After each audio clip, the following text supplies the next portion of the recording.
So continuing on this artistic theme, we have another treat for you.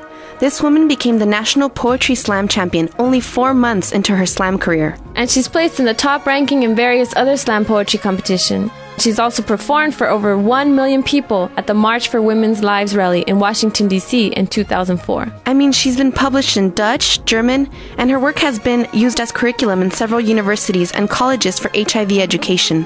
And the list goes on, but most notably, her poetry interweaves her commitment to social activism and women's rights advocacy. We're talking about the poetry slamist with the mostest, Sonya Renee. Soul Rebel Lulu got together with her to find out how using poetry has been a vehicle for her own personal growth as a woman.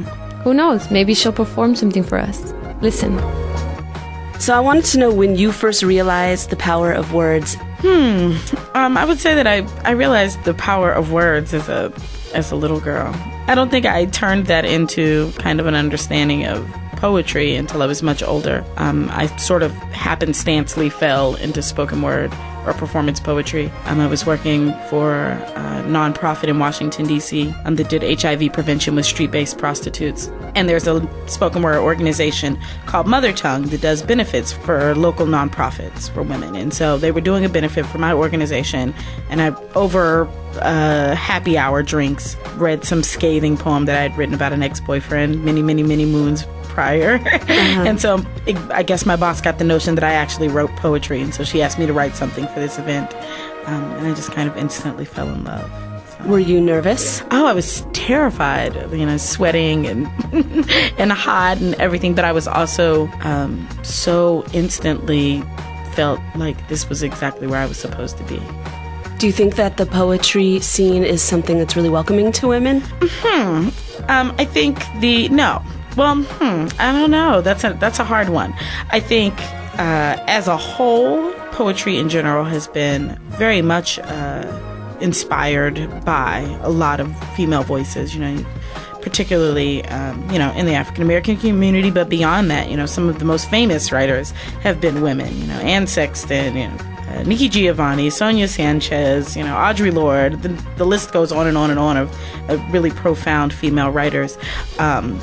When you start talking about competitive performance poetry, if you're talking about slam, it's definitely been much more of a boys' game, even though women kick butt every time they go, but it's hard to get women to kind of play. What are some of the issues that you wish were addressed or that you would have liked to have been aware of as a younger woman, particularly 15 to 20 years old? For me, one of the core issues around that age is really understanding my power outside of sexuality, particularly in this culture right now that's just oversaturated with images of women as only sex objects, as only capable of dancing in your video in a thong or rapping about how great, their whatever is. And so I think that 15 to 20 is that age where you start saying, this is how I relate in the world. This is how people recognize me in the world. This is where my power lies. And I wish that someone would have told me that I was, more powerful as a speaker than I was as a girl with big boobs. I wish someone would have told me that then. I wish that I knew that there were ways to relate in this world that didn't have anything to do with my sexuality and only to do with my intelligence and my strength and my wisdom and, whatever gifts it was that I was bringing. They didn't have anything to do with my biology. Yeah, that's what I wish I knew, and that's what I want girls today to know. That it's cute that he thinks you're cute. That's great, but you have so much more to offer. Figure out what that is. So what has your use of poetry to express yourself done for you personally? It has been a complete catalyst for kind of self reflection and understanding. It has really changed the way that I relate in the world.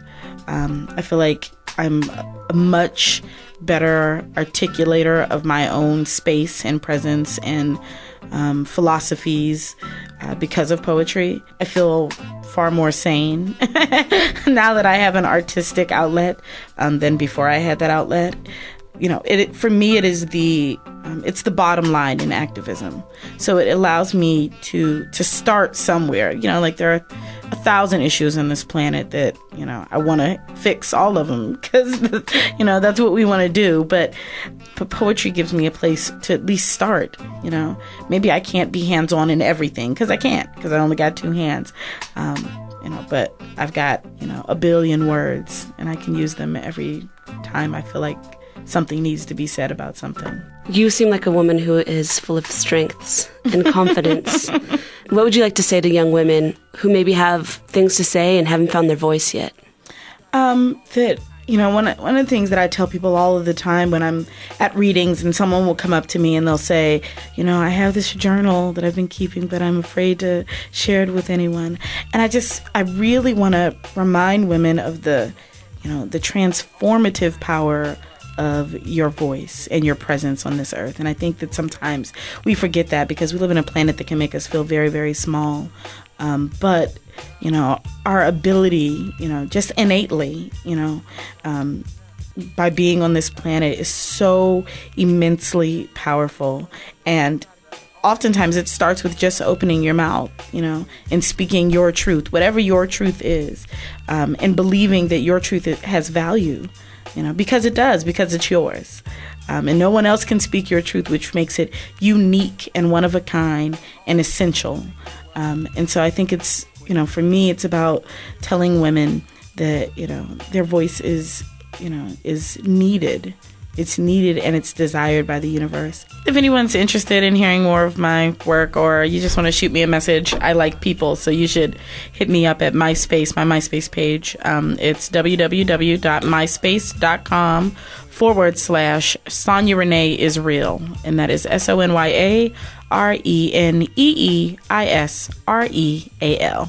And we can also search your name on YouTube and find some of your other performances, which are immaculate. Oh, thank you. Google me.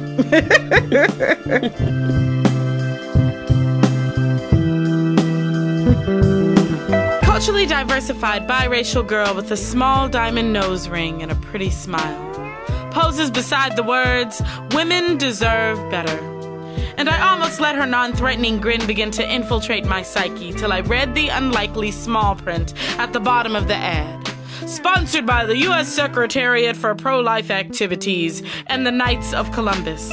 On a bus in a city with a population of 563,000, 4 teenage mothers on the bus with me, 1 Latina woman with 3 children under 3 and no signs of a daddy, 1 16-year-old black girl, standing in 22-degree weather with only a sweater and a book bag and a bassinet with an infant that ain't even 4 weeks yet, tell me that yes, women do deserve better. Women deserve better than public transportation rhetoric from the same people who won't give that teenage mother a ride to the next transit, won't let you talk to their kids about safer sex, have never had to listen as the door slams behind the man who adamantly says that it ain't his, leaving her to wonder how she'll raise this kid. Women deserve better than the $300 TANF and AFDC will provide that family of 3, or the $6 an hour job at KFC with no benefits for her new baby, or the college degree she may never see because you can't have infants at the university. Women deserve better than lip service paid for by politicians who have no alternatives to abortion, though I'm sure right now one of their 17-year-old daughters is sitting in a clinic lobby, sobbing quietly and anonymously, praying parents don't find out, or is waiting for mom to pick her up because research shows that out-of-wedlock childbirth don't look good on political polls, and daddy ain't having that. Women deserve better than backward governmental policies that don't want to pay for welfare for kids, or health care for kids, or child care for kids, don't want to pay living wages to working mothers, don't want to make men who only want to be last night's lovers responsible for the semen they lay, just flat out don't want to pay for ish, but want to control the woman who's having it. Acting outraged at abortion. Well, I'm outraged that they want us to believe that they believe that women deserve better. The Vatican won't prosecute pedophile priests, but I decide I'm not ready for motherhood and its condemnation for me. These are the same people who won't support national condom distribution to prevent teenage pregnancy, but women deserve better.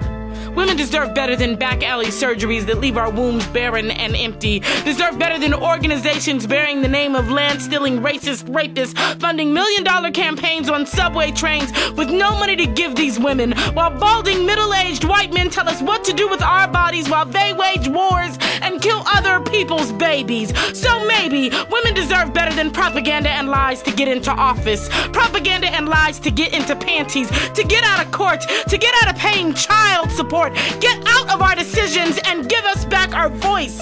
Women do deserve better. Women deserve choice.